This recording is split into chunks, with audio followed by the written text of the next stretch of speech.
So finally we arrived, and you could see the marshals in the back stripping the people down to see if they had any guns or knives or whatever. I don't know what they were looking for. Here is our new home. There's Mine Okubo on the left, and we were in the horse's stall. Odor was terrific because they hadn't cleaned everything out. Well, before we could go to sleep that night, we had to stuff these bags with straw. That would be our mattress. So there's Mine and her brother getting ready, preparing themselves to sleep at night. We all had to do that. Here is a picture of one stall, a whole family in one little room. Now it doesn't show, but that person had a U of C pennant pinned up on the wall. Some of the pictures you could see it.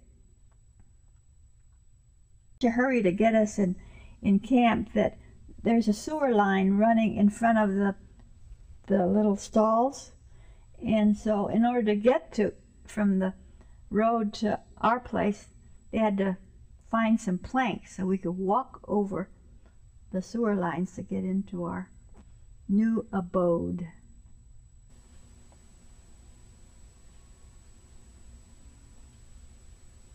See, and there were a whole line of these horse stalls on both sides, on this side and the other side. In this picture they had covered up the lines, the sewer lines, but you could tell it's still wet, muddy. And all around us were these men with guns and bayonets, making sure that we wouldn't try to escape. But we weren't even thinking about escaping, because who would give us a job? Where would we get housing? Well, there's some young people having a good time. There's Mine. She draws herself in almost every picture. And in the next room, the man is saying, "It's so noisy, I can't go to sleep. I wish the young people would stop it." Well, there were 3 meals a day, and we had to line up to go get our meals. And there's Mine on the lower right again.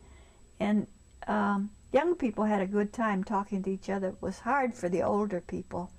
Here we are. We had to wash our own dishes after we got served in a mess hall. I think I'll show you in the next picture.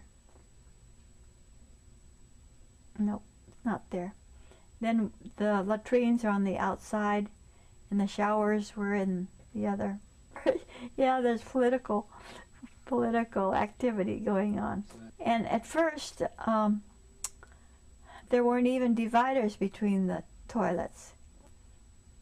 There's a sink on the right, and then to keep the barracks warm, there's those pot-belly stoves. We had to go out and get the wood and the coal to put it in there to keep warm.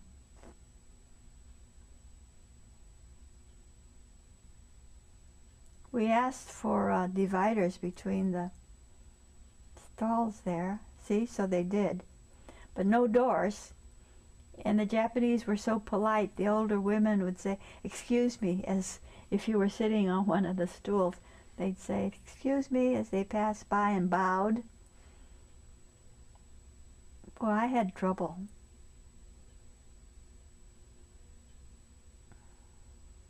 See, and the Japanese women were wanted to be so clean that they tried to clean themselves with very little water. There's Mine pictured. She pictures herself in every scene.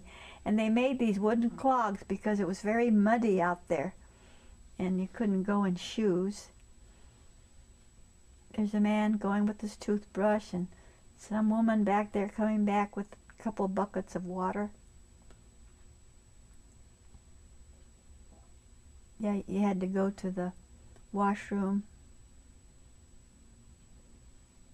There's the laundry room. There's Mom with the baby hanging on her back.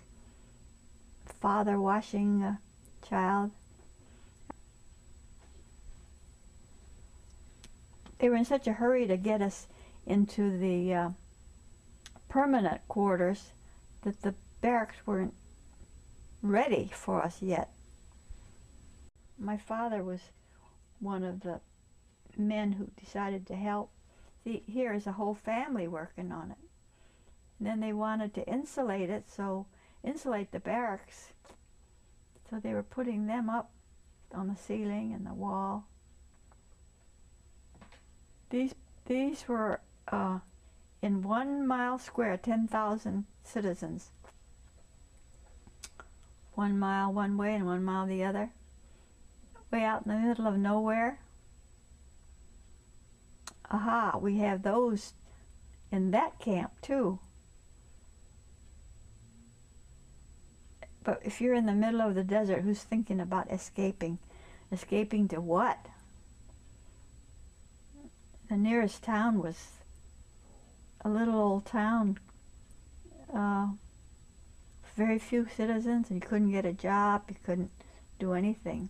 Oh, there was a man who had a dog, and he was walking the dog too close to the barbed wire fence, and one of the military men on the top, they shot him in the back and killed him.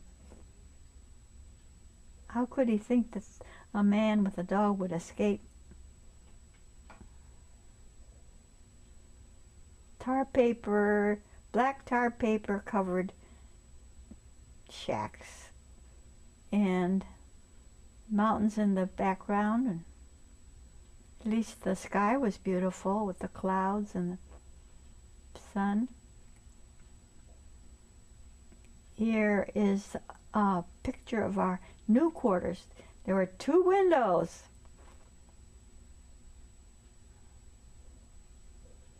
And I think each family had a room or 2.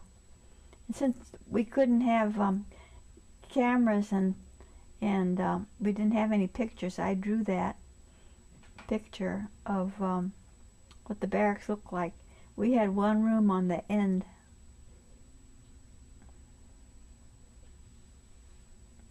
And you see there's 1 little old tree there on the right. They hadn't had time to make it look beautiful or anything. And here is a family in 1 room, and the brothers had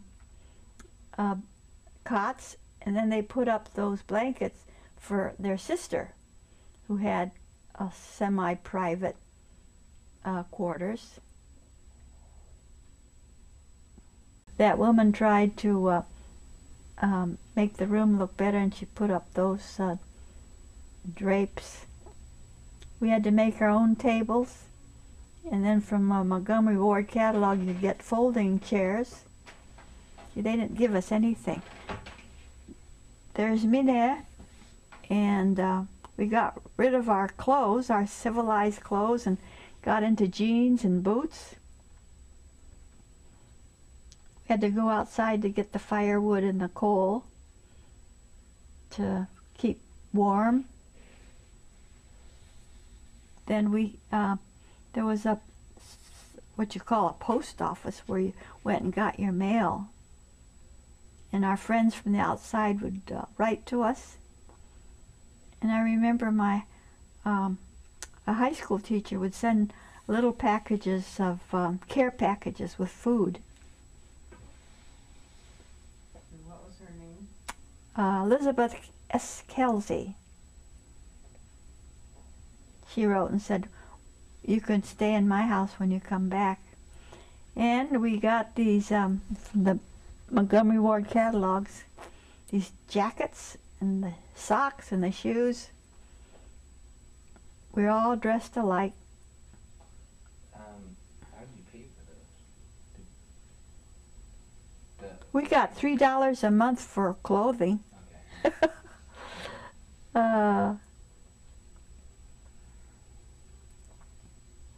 Here's a family trying to stay together, but you see, they're only young kids. The older ones would just go and check out all the mess halls and go to the ones that had the best food, or else they'd eat 2 meals maybe.